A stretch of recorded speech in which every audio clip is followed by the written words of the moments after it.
اعوذ باللہ من الشیطان الرجیم بسم اللہ الرحمن الرحیم اللہم صلی علی محمد وآل محمد۔ مومنین سلام علیکم، میں ہوں سید شاہد حسین میثم نہروی اور پروگرام ہے کام کی بات۔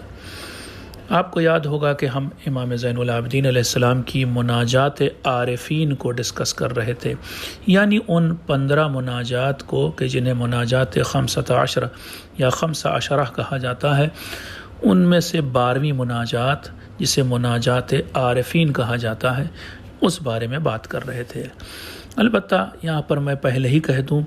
ضرور اس مناجات کا نام مناجات عارفین ہے، یعنی اللہ کی معرفت، اللہ کو جاننے والوں کی مناجات، معرفت رکھنے والوں کی مناجات۔ لیکن جب آپ اس مناجات کو پڑھیں گے تو آپ کو احساس ہوگا کہ یہ ان لوگوں کے لیے اصل میں ہے مناجات کہ جو اللہ کی معرفت حاصل کرنا چاہتے ہیں، نہ یہ کہ وہ لوگ کہ جو اللہ کی معرفت حاصل کر چکے۔ اور جیسے کہ میں نے بتایا تھا کہ اللہ کی پورے طور سے معرفت تو کوئی حاصل نہیں کر سکتا، یہاں تک کہ خود پیغمبر کا قول جو میں نے کل کی ایپیسوڈ میں آپ کے سامنے پیش کیا تھا، پیغمبر فرماتے ہیں ما عرفنا کا حق معرفتک، اے میرے مالک، ہم نے جو حق تھا تیری معرفت کا ویسی معرفت تیری حاصل نہیں کی، جو پہچاننے کا حق تھا ویسا ہم نے تجھے نہیں پہچانا۔ تو کل ملا کر کے پورے طور سے معرفت یا معرفت کا جو حق ہے وہ تو کسی نے بھی ادا نہیں کیا، کوئی کر بھی نہیں سکتا۔ یہ کل کی مناجات یا کل کی ایپیسوڈ کے جو پارٹ تھا اس سے آپ نے سمجھ لیا ہوگا۔ کل جو ہم نے بات ختم کی تھی وہ یہ یہاں پر کہ مولا علی علیہ السلام نے فرمایا کہ من تفکر فی ذات اللہ تزندق، جو انسان اللہ کی ذات کے بارے میں فکر کرے گا، غور کرے گا، وہ کافر ہو جائے گا۔ بڑی عجیب سی بات ہے نا؟ لیکن اب ہم آپ کو بتائیں، مثال سے سمجھانا چاہیں گے، مثال ہے البتہ اس کو آپ یہ نہ سمجھیے گا کہ ایسا ہی ہے اللہ، استغفر اللہ، نعوذ باللہ، اللہ کی تشبیہ بھی کسی چیز سے نہیں دی جا سکتی۔ خود قرآن مجید کہہ رہا ہے لیسا کمثلہ شیء، اللہ کی مثل بھی کوئی چیز نہیں ہے، ٹھیک ہے؟ تو ہم اللہ کی کے بارے میں بات نہیں، بس ایک تشبیہ دے رہے ہیں۔ تشبیہ کیا ہے؟ دیکھیے، جب دن کے وقت سورج نکلا ہوتا ہے، خاص طور سے اگر گرمیوں میں جو اگر سورج نکلتا ہے، کیا آپ اس وقت خود سورج کے بالکل بیچ سینٹر پہ دیکھ سکتے ہیں؟ آپ کی نظریں، آپ کی آنکھیں کیا اتنی توانائی رکھتی ہیں کہ آپ سورج کو، یعنی خود سورج کو دیکھیں؟ بہت مشکل سے اگر آپ اپنی نگاہوں کو اٹھائیں گے تو اتنی زور سے چوندھیائے گی آنکھیں کہ آپ اپنی نظریں وہاں سے ہٹا لیں گے، اور زیادہ دیر دیکھ لیا تو ہو سکتا ہے انسان اندھا ہو جائے، آنکھوں کی روشنی چلی جائے۔ لیکن سورج سے نکلی ہوئی کرنیں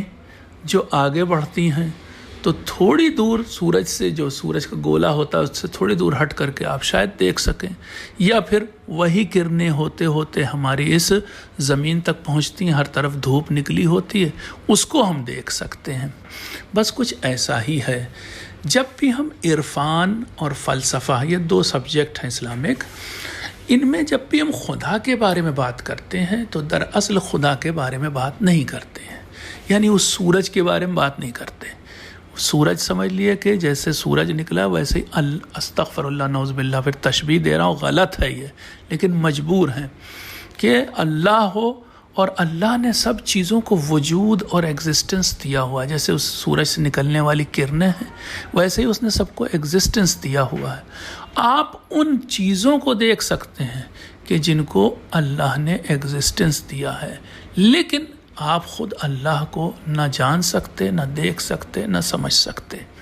بس کچھ ایسی بات سمجھیں، آپ اپنے دماغ میں لائیں۔ تو اب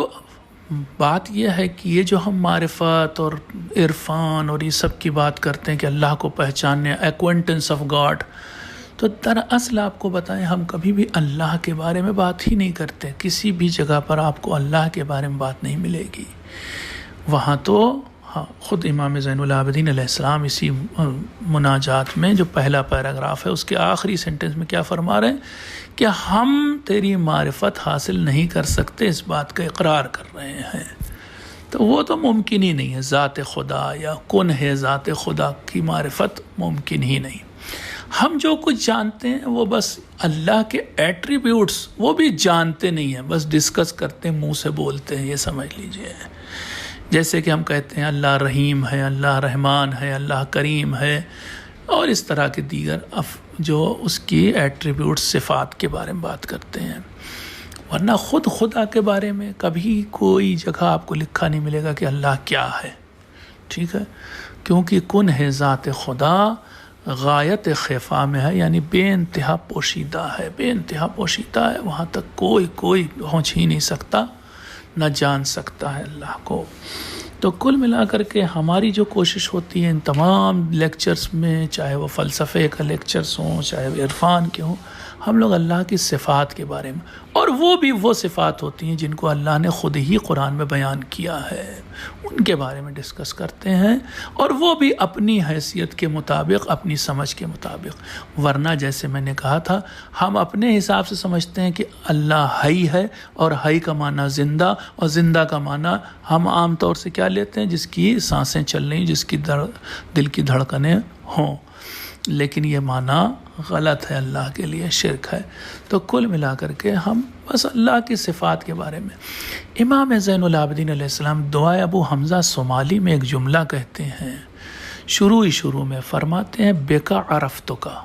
اے میرے مالک میں نے تیرے ہی ذریعے تجھے پہچانا ہے، تو اگر اتنا بھی نہ بتاتا کہ تو رحیم ہے، تو کریم ہے، تو میں کیا جانتا کہ تو رحیم ہے، تو کریم ہے، بس جتنا تو نے بتایا ہے بس اتنا ہی میں جانا ہوں، ایسے سمجھ لیں۔ تو جتنا اللہ نے بتایا ہم اتنا ہی جانیں۔ اب ہو سکتا ہے آپ یہ سوال کریں کہ صاحب آپ نے اتنی سب لمبی ایکسرسائز کرائی ہمیں، اور دنیا بھر کی فلسفے کی باتیں اور یہ سب کی، اس سے کیا فائدہ ہوا جب ہم جہاں پر کھڑے تھے وہیں پر پھر ہیں؟ میں نے کل بھی اس کا تھوڑا سا جواب دیا تھا، آج بھی جواب دیتا ہوں، وہ یہ کہ ہاں ٹھیک ہے کہ ہم جہاں کھڑے تھے وہیں ہیں، لیکن اس پوری ایکسرسائز کا فائدہ یہ ہوا کہ ہمارے اندر ہمبلنس، خضوع اور خشوع بڑھ گیا۔ اب جب ہم سجدے میں سر رکھیں گے تو اس احساس کے ساتھ کہ یا اللہ ہم کتنے ابتر ہیں، کتنے کم ہیں، کوئی حیثیت نہیں کہ ہم تجھے جان بھی نہیں سکتے، اور تو کتنا بلند ہے، کتنا بلند ہے، کتنا بلند ہے کہ تجھے جانا نہیں جا سکتا۔ یہ جو احساس ہے نا، یہ اب پیدا ہوگا۔ میں ایک مثال دوں آپ کو، قرآن مجید کے سورہ ملک میں آیت آئی، تیسری چوتھی دو آیتیں آپ دیکھیے گا، سورہ ملک 29واں پارے کے شروع میں بالکل کیا آیا، الذی خلق سبع سماوات طباقا، اللہ وہ ہے کہ جس نے 7 آسمانوں کو پرت در پرت بنایا ہے، ما تری فی خلق الرحمن من تفاوت، تم لوگ اللہ کی بنائی چیزوں میں کوئی عیب، کوئی کمی نہیں دیکھو گے۔ یہ بات سمجھ میں آ گئی۔ اب آگے اللہ ایک چیز اور کہہ رہا ہے کہ جب خود ہی کہہ رہا ہے کہ اللہ کی بنائی چیزوں میں کوئی عیب نہیں، کوئی کمی نہیں، کوئی ڈیفیکٹ نہیں، کوئی فالٹ نہیں، اب آگے کیا کہہ رہا ہے، فارجع البصر هل ترى من فطور، اب آگے خود کہہ رہا ہے کہ اے لوگوں دوڑاؤ اپنی نظروں کو اور دیکھو کیا کوئی اس میں کوئی کمی دکھ رہی ہے تمہیں، کوئی عیب ہے کیا؟ اللہ ہم سے خود کہہ رہا ہے دوڑاؤ اپنی نظروں کو، نگاہ تو ڈالو ذرا کائنات پہ۔ پھر ایک بار اور کہہ رہا ہے ثم ارجع البصر کرتین، دوبارہ نظر دوڑاؤ، دوبارہ دیکھو کیا تمہیں کوئی کمی نظر آتی۔ اب کی بار کیا کہہ رہا اللہ، جب دوبارہ نظریں دوڑاؤ گے تو ینقلب الیک البصر خاسئا وهو حسیر، تو تمہاری جو نگاہیں ہیں، تمہاری جو آنکھیں ہیں، یہ تھکی ہاری شرمندہ واپس آ جائیں گی کہ تمہیں کوئی عیب نظر نہیں آئے گا۔ بس یہی بات میں بتانا چاہتا ہوں۔ کیا کہہ رہا اللہ، جب تم نگاہ ڈالو گے دوسری بار تو تمہاری آنکھیں شرمندگی کے ساتھ واپس آئیں گی کہ مجھے کوئی عیب نظر نہیں آیا، تھک جائیں گی، تھکی ماندی آئیں گی واپس۔ یہ جو شرمندگی، تھکی ماندی، ذلیل ہو کر کے نگاہوں کا لوٹنا ہے، یہ کیا ہوا، یہ ایک ہمبلنس پیدا ہو گئی۔ بس اسی طرح سے جب ہم اللہ کے بارے میں بات کرتے ہیں اور پھر واپس لوٹ کے وہیں آتے ہیں کہ یا اللہ ہم تو تجھے کچھ پہچان ہی نہیں پائے، لیکن جب آتے ہیں کہ اور یہ کہتے ہیں کہ ہم تجھے پہچان نہیں پائے، تو اس وقت جو ہے ہمارے اندر یہ احساس ہوتا ہے کہ ہم تجھے پہچان نہیں پائے، ہم کتنے ابتر ہیں۔ یہ جو ہمبلنس ہے، یہ جو خضوع ہے، یہ جو خشوع ہے، یہ جو انکساری ہے، یہ حاصل ہے، رزلٹ ہے، اور یہی شاید اللہ کا مطلوب ہے، ورنہ ہم کبھی اللہ کو نہیں جان سکتے۔ انشاءاللہ موقع ہوگا تو آخری دن اس پر تھوڑی سی اور روشنی ڈالیں گے، ورنہ میرے پاس ٹائم بہت کم رہ گیا، شاید ہو بھی نہ پائے، لیکن بہرحال آپ کو یہ بتا رہے ہیں کہ ان تمام مناجات کو ڈسکس کرنے کا ایک فائدہ ہمیں، ویسے تو بہت سارے فائدے، ایک فائدہ یہ ہوگا کہ ہم اپنی اوقات جان جائیں گے، اپنی حیثیت جان جائیں گے، اور پھر ہمیں احساس ہوگا کہ ہم کچھ بھی نہیں ہیں۔ بس یہ احساس بہت بڑی چیز ہے۔ آئیے میں اس مناجات کے اگلے پیراگراف کو ڈسکس کرتا ہوں، کیونکہ وقت بہت کم ہے اور یہ ساری مناجات ختم بھی کرنا چاہ رہے ہیں ہم، تو اس کا میں صرف ترجمہ کر رہا ہوں۔ میں نے کل بتایا تھا کہ ترجمے سے زیادہ ہم کچھ کر بھی نہیں پائیں گے، کیونکہ اب جس وادی کی بات کرنے جا رہے ہیں اس وادی کے بارے میں کچھ بھی نہیں جانتا ہوں، آپ کو صحیح بتاؤں، اور مجھے تو یہ احساس ہوتا ہے اس پیراگراف کو پڑھ کر کے کہ امام زین العابدین 14 معصومین اور انبیاء و مرسلین کے علاوہ کوئی بھی اس وادی کو شاید نہیں جانتا جس کی بات امام یہاں کر رہے ہیں۔ فرما رہے ہیں الہی فجعلنا من الذین ترسخت اشجار الشوق الیک فی حدائق صدورہم، اے میرے مالک مجھے ان لوگوں میں قرار دے جن کے سینوں کے باغوں میں تیرے شوق کے درخت کی جڑیں پکڑ چکی ہیں، مجھے ان لوگوں میں قرار دے جن کے سینے کے باغوں میں تیرے شوق کے درخت کی جڑوں نے جڑ پکڑ لی ہے، بالکل پکی بیٹھ گئی ہیں۔ اب سوچئے، ایک اول تو میری یہ نہیں سمجھ میں آیا کہ سینے کا باغ کیا، پھر شوق کے پیڑ کیا، میں کیا جانوں۔ اگلا جملہ دیکھیں، وَأَخَذَتْ لَوْعَةُ مَحَبَّتِكَ بِمَجَامِعِ قُلُوبِهِمْ، اور تیرے جو محبت کی للک تھی، سوز محبت کی جو کیا کہیں کہ گرمی تھی، اس گرمی نے دلوں کو گھیرا ہوا ہے، اور اب ان لوگوں کا حال کہ جن کے دلوں کو تیری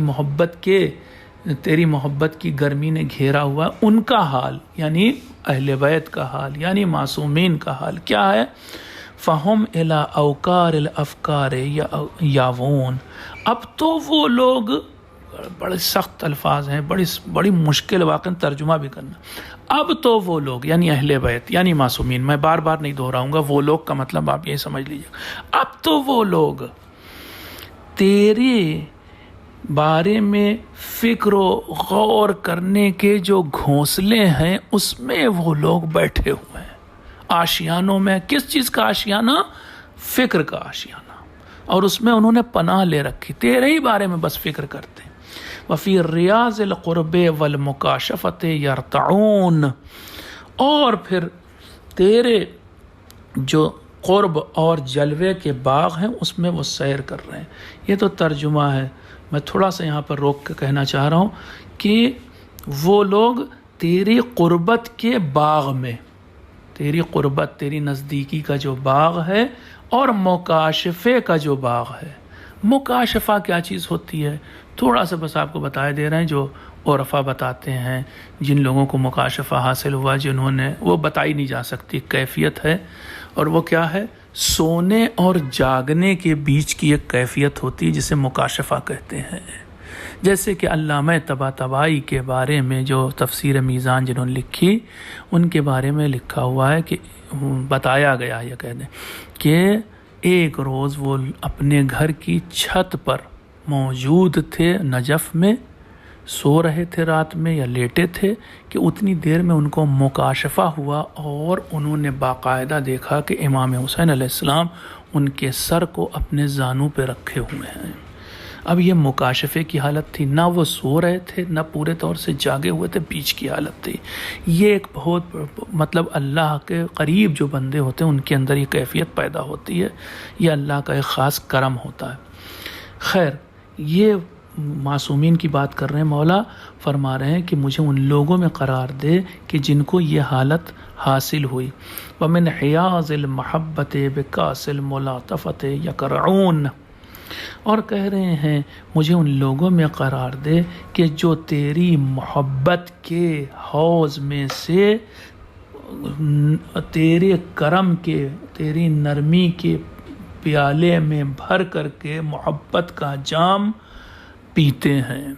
اور یہاں پینا ویسا والا بھی نہیں ہے، یقرعون کا لفظ استعمال کیا مولا نے۔ ایک تو پینا ہوتا ہے جیسے ہم لوگ گھونٹ گھونٹ کر کے پیالے کو زبان سے لگا کے، منہ سے لگا کے پیتے ہیں، اور ایک پیا جاتا ہے جیسے بکری پانی پیتی ہے، پانی میں منہ رکھ کے ایسے پیتی ہے،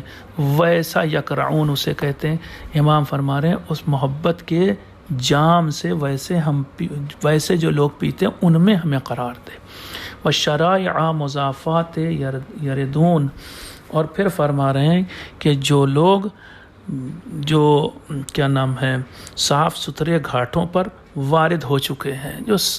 گھاٹ ہیں بنے ہوئے اس دریا پر جو تیری معرفت کا دریا ہے، اس کے جو گھاٹ ہیں جن میں صاف ستھرا پانی بہتا ہے، یہ سب ہم کیا جانیں، ان سے پیتے ہیں، بہرحال ان میں مجھے قرار دے۔ قد کشف الغطاء عن ابصارہم،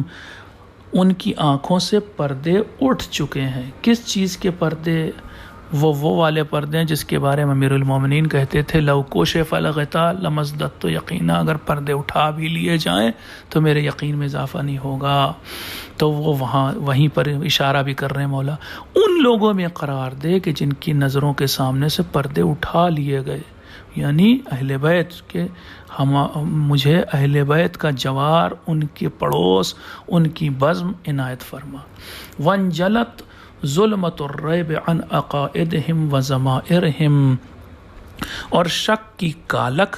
ان کے عقیدوں اور ضمیروں سے دور ہو گئی ہے۔ وانحصرت بتحقیق المعرفت صدورہم، اور دلوں سے اور باطنوں سے شک و شبہ کے اثرات ختم ہو گئے۔ وہ لوگ کہ جن کے دلوں میں ذرا بھی شک نہیں، جن کی باطن میں ضمیر میں شک نہیں، ان لوگوں میں مجھے قرار دے۔ پھر فرما رہے ہیں وعلت لسبق السعادت فی الزہادت ہممہم، اور ان کی صحیح معرفت حاصل ہونے کی وجہ سے ان کے سینے کھل گئے، اور معاف کیے بیچ کا جملہ رہ گیا، وانشرحت بتحقیق المعرفت صدورہم، اور ان کے دل معرفت کی وجہ سے پورے کھل چکے ہیں، ایکسپینڈ ہو چکے ہیں، ان لوگوں میں قرار دے۔ وعلت لسبق السعادت فی الزہادت ہممہم، اور حصول سعادت کے لیے زہد میں ان کی ہمتیں بلند ہو گئیں۔ اب یہ بہت مشکل جملہ ہے، یعنی زہد آپ سمجھتے ہیں یعنی اس دنیا سے دوری، اس دنیا سے لگاؤ نہ ہو تو اسے کہتے ہیں زہد۔ زہد کی وادی میں جن لوگوں کی ہمتیں آگے بڑھ گئیں اور بلند ہو گئیں، ان لوگوں میں مجھے قرار دے۔ کتنا سخت ہے یہاں پر ترجمہ بھی۔ وعذبا فی معین المعاملت شربہم، اور ان کو جو ہے وہ کردار کے چشمے سے ان کا پینا کتنا میٹھا ہے، وہ مٹھاس رکھتے ہیں، وہ والا ہمیں جو ہے مٹھاس بھی عنایت فرما۔ وَطَابَ فِي مَجْلِسِ الْأُنْسِ سِرُّهُمْ، اور ان لوگوں میں قرار دے کہ جو انس اور محبت کی محفل میں رہنے کی وجہ سے ان کا باطن صاف ہو گیا۔ وَأَمِنَا فِي مَوْطِنِ الْمَخَافَةِ سِرْبُهُمْ، اور خوفناک جگہوں پر ان کا گروہ امن میں ہے، جہاں پر عام لوگ ڈرتے ہیں۔ جیسے مثال دوں، جب صراط پر سے گزرنا ہوگا، جب میزان پر اعمال تولے جائیں گے، سب ڈریں گے، مگر وہ لوگ نہیں ڈریں گے، ان میں قرار دے۔ وَاطْمَأَنَّتْ بِالرُّجُوعِ إِلَىٰ رَبِّ الْأَرْبَابِ أَنفُسُهُمْ، اور وہ لوگ کہ جو اپنے رب کی طرف پلٹنے کے بعد بہت مطمئن ہیں کہ انہوں نے جو کیا دنیا میں وہ بہت اچھا کیا، اور انہیں جو ملا اللہ کی طرف سے بھی بہت اچھا تھا۔ وَتَيَقَّنَتْ بِالْفَوْزِ وَالْفَلَاحِ أَرْوَاحُهُمْ، اور ان لوگوں میں قرار دے جن کی روحوں کو کامیابی اور نجات کا یقین حاصل ہو گیا۔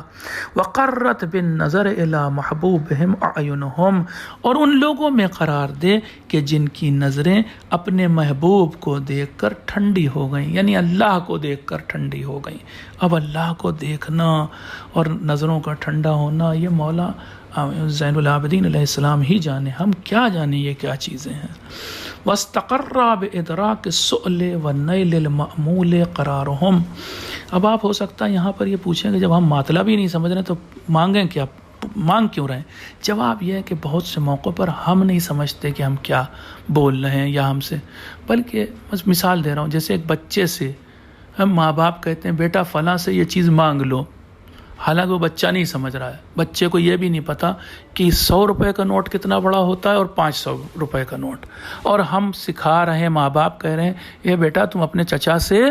500 روپے کا نوٹ لو، یہ والا نہیں جو 100 والا ہے، یہ نیلا والا نہیں وہ ہرا والا، تو وہ بچہ تو نہیں سمجھ رہا ہے لیکن ہم سمجھا رہے ہیں۔ بس ایسے ہی ہم نہیں سمجھ رہے ہیں، امام زین العابدین ہمیں سمجھا رہے ہیں کہ اللہ سے یہ مانگ لو، بس ہم مانگے لے رہے ہیں، ٹھیک ہے نا۔ پھر آگے فرماتے ہیں وَالرَّبِحَتْ فِي بَيْعِ الدُّنْيَا بِالْآخِرَةِ تِجَارَتُهُمْ، اور ان لوگوں میں قرار دے جنہوں نے اس دنیا کو بیچ کر آخرت خرید لی اور پروفٹ کمایا، ان لوگوں میں قرار دے جنہوں نے فائدہ اٹھایا اس تجارت میں۔ کس تجارت میں؟ دنیا کو بیچ دیا، دنیا کو تج دیا، دنیا کو چھوڑ دیا، آخرت کو خرید لیا، مثل امام حسین علیہ السلام، دنیا کی ہر چیز قربان کر دی اور پھر آخرت میں وہ مقام خریدا کہ جس کے لیے اللہ نے کہا فَادْخُلِي فِي عِبَادِي وَادْخُلِي جَنَّتِي۔ الہی ما الزا خواطر الاوہام بذکر کا علی القلوب، پالنے والے میرے معبود کیا مزہ ہے، کیا لذت ہے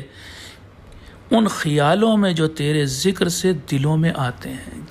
اس کا مطلب تھوڑا بہت ہم سمجھ سکتے ہیں، جب انسان اللہ کو یاد کرتا ہے، جب اللہ میں ڈوبتا ہے، اللہ ہی کے بارے میں سوچتا ہے، تو جو آگے کے خیال، جو امیجنیشنز آتے ہیں، ان میں کیا مزہ آتا ہے، مولا فرما رہے ہیں۔ پھر فرما رہے ہیں کیا وَمَا أَهْلَ الْمَصِيرَ إِلَيْكَ بِالْأَوْهَامِ فِي مَسَالِكِ الْغُيُوبِ، اور فرما رہے ہیں کہ کتنا شیرین ہے، کتنا میٹھا ہے تیری طرف وہ سفر جو بخیال خود غیب کے راستوں پر جاری ہے۔ ہم وہ سفر کر رہے ہیں کہ جو غیب کے راستوں پہ، ہمیں دکھتے نہیں وہ راستے دنیا میں، جیسے دنیا کے راستے دکھتے ہیں، نہیں، یہ اللہ کی طرف جانے والا راستہ یہ دکھتا نہیں۔ اس راستے پر سفر کتنا میٹھا ہے۔ کبھی کبھی تو ہمیں دنیا کے راستے اتنے اچھے لگتے ہیں، جب آپ پہاڑوں کے درمیان ٹریول کر رہے ہو، کتنے خوبصورت دریا کے بیچ سے ٹریول کر رہے ہو، کتنے خوبصورت راستے ہوتے ہیں، باغوں کے بیچ سے کبھی کبھی ٹرین گزرتی، کتنے خوبصورت ہوتے ہیں۔ یہ تو دنیا کے، وہ غیب کے راستوں پر چلنا اور بھی زیادہ میٹھا ہے۔ پھر فرماتے ہیں وما اطیب طعم حبک، اور تیری محبت کا مزہ کتنا اچھا ہے میرے مالک۔ اب یہ سب بھی امام زین العابدین جانے، ہم کیا جانے کہ اللہ کی محبت کا مزہ کیسا ہے، جس نے چکھا وہ جانے۔ وما اعذب شرب قربک، اور کتنا ٹھنڈا ہے تیرے قرب کا شربت۔ ہم تو روح افزائی پی کر کے سوچتے ہیں بڑا اچھا شربت ہے، لیکن یہ سب کچھ نہیں، اللہ کے قریب رہنے پر وہ جو جام، وہ جو شراب قرب ہے، اللہ کے قریب قربت کی شراب، اللہ کے نزدیک رہنے کی شراب، اللہ کے نیبرہڈ کی شراب، وہ کتنی بہترین، کتنی ٹھنڈی، کتنی میٹھی ہے۔ فَعِذْنَا مِن طَرْدِكَ وَإِبْعَادِكَ، اے میرے مالک، ہم اپنے الفاظ میں ترجمہ کر رہے ہیں، اے میرے مالک تو امام زین العابدین کے ذریعے ہمارا ہاتھ پکڑ کے جب اتنے قریب لے آیا، جب تو نے ہمیں یہ مناجات سکھائیں امام کے ذریعے، تو جب قریب بلا لیا تو اب مجھے بھگانا نہیں ہے میرے مالک، اب دور نہ کرنا، بڑی مشکل سے یہ ماہ رمضان ملا، بڑی مشکل سے یہ امام زین العابدین کی دعاؤں کا ساتھ ملا، ان کے ذریعے ہم تھوڑا تیرے بارے میں سوچ پائے، تو اب بھگانا نہیں ہے میرے مالک، دور نہ کرنا۔ وَجْعَلْنَا مِنْ أَخَصِّ عَارِفِيك، مجھے تو ان لوگوں میں قرار دے کہ جو تیری معرفت رکھتے ہیں، اور وہ بھی وہ مخصوص بندے کہ جو تیری معرفت رکھتے ہیں، ان مخصوص بندوں میں بھی سب سے زیادہ مخصوص مجھے بنا دے۔ بس یہ دعا ہے واقعا، اور دعا کرنے میں آدمی کو مانگنا بہت بڑا چاہیے، یہ نہ سوچے کہ اسے معرفت مل نہیں سکتی، ہاں ملے گی، اس کے نام کی معرفت، صفات کی معرفت۔ وَأَصْلِحْ عِبَادَكَ، اور مجھے ان لوگوں میں قرار دو جو تیرے سب سے بھلے بندے ہیں، وَأَصْدَقِ طَائِعِكَ، اور ان لوگوں میں قرار دے جو سب سے سچے تیرے مطیع اور اوبیئرس ہیں، جو سب سے زیادہ تیرے حکم کو سچائی سے مانتے ہیں، ان لوگوں میں قرار دے۔ وَأَخْلَصِ عُبَّادِكَ، اور سب سے زیادہ مخلص، سب سے زیادہ پیور سرونٹس میں سے، عبادت گزاروں میں سے مجھے قرار دے، یا سب سے زیادہ پیور اور خالص بندوں میں مجھے قرار دے۔ یا عظیم و یا جلیل، اے عظیم خدا، اے خوبصورت اور اے با عظمت خدا، یا کریم، اے بہت سخی خدا، یا منیل، اور اے بخشنے والے، عطا کرنے والے خدا، برحمتک و منک یا ارحم الراحمین، تجھے تیری رحمت کا واسطہ، تجھے تیرے احسان کا واسطہ میری یہ دعائیں سن لے۔